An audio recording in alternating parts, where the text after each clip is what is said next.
今日の奇跡のあてるみです。今日は私たちの家族に起こった奇跡のお話をしたいと思います。このお話は1997年頃の話です。私は当時アメリカに10ヶ月間留学していたんですけれども、ある日緊急の電話が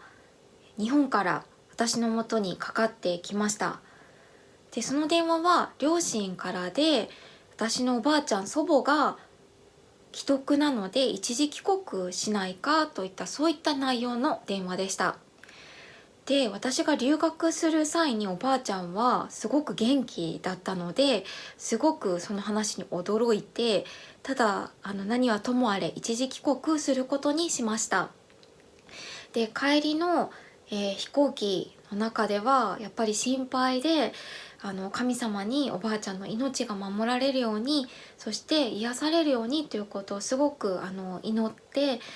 帰ったのを今でも覚えています。日本に着いておばあちゃんがいるその病院の集中治療室に向かったんですけれども、意識はおばあちゃんなくて、そして面会謝絶の状況でした。ただお孫さんがアメリカから来たのでっていうことで、特別に集中治療室に入れていただいて、おばあちゃんのその状況っていうのを間近に見て、そしてその場所で祈ることができました。でその時に初めて家族からどういうことがおばあちゃんの身に起こったかっていうのを聞くことになりました。おばあちゃんはおじいちゃんと旅行していて、夜ホテルで転んで病院に運ばれて骨折したんですけども、それで病院に運ばれて入院していたんですけれども、そのなんと入院中に大動脈瘤破裂が許されてしまいました。でただ病院にいたので発見も早く処置も早くて緊急手術をすることになりました。で家族が誓約書に、手術するための誓約書にサインをして、あと1時間ぐらいで手術をするっていう時になったその時にですね、なんと2回目の大動脈瘤破裂がおばあちゃんの体に許されてですねしまったんです。でそうなってくると、予定していた手術はもはやもうできないっていう、体が持たないっていうことですかね。それで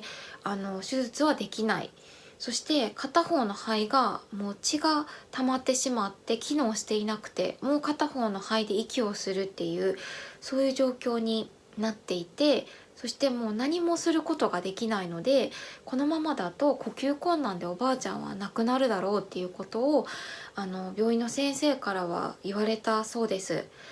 でそんなもう絶体絶命の状況がおばあちゃんに、そして私たちの家族にも許された時に、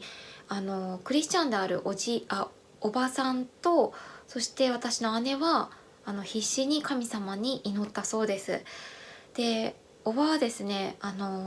待合室で聖書を開いて祈っていたそうなんですけれども、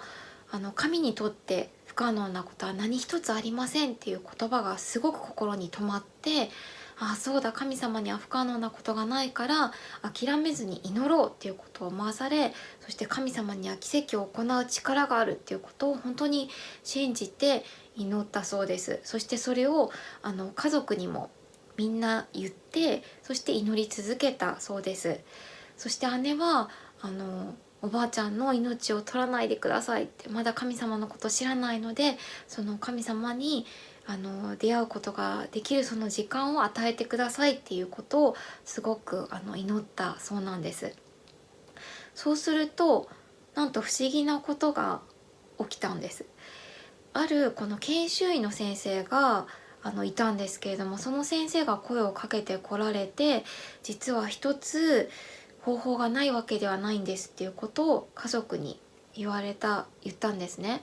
でそれはどういうことかというと、その研修医の先生はステントといって、その当時最新の技術だと思うんですけれども、血管と血管をつなぐその器具の研究と開発に携わっているそういう人で、その研修医の先生の恩師がなんと試作品を作り上げていて、その試作品をこのおばあちゃんに使うことができないだろうかっていう、そういったこの提案をしてくださったようなんですね。でただそれは試作段階なので、それを使ったとしてもおばあちゃんの命がつなぎ止めれるかどうかはわからない、それが機能するかどうかはわからない、そしてそれを使うためには院長先生の許可が必要であること、そしてもう一つは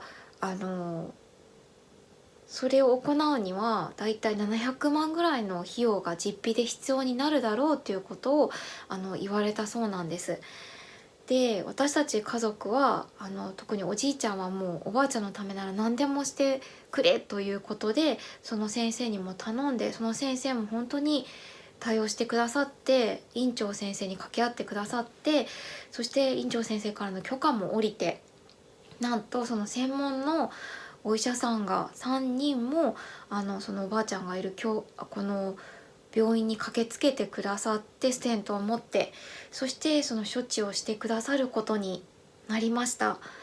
でその処置っていうのはその胸を開いての手術みたいな感じじゃなくて、ステントっていうのは動脈から入れて、その血管を伝わって、その連結させたいその部分にそのステントが来た時にパッと開いて、その血管と血管をつなぐみたいな、そういう仕組みになっているもので、体への負担も本当に少ない、そういった処置でした。でその処置が本当にスムーズになされて、おばあちゃんのこの顔色っていうのもすぐに良くなったそうなんです。ただそのおばあちゃんの潰れてしまったっていうか、機能しなくなってしまった肺っていうのはそのままあったので、そこの対応というのが必要だと言われていました。でそちらの処置をするためにじゃあレントゲンを取りましょうということで、次の日レントゲンを取ってその状況っていうのを見たんですけれども、なんとここにも不思議なことが起こり、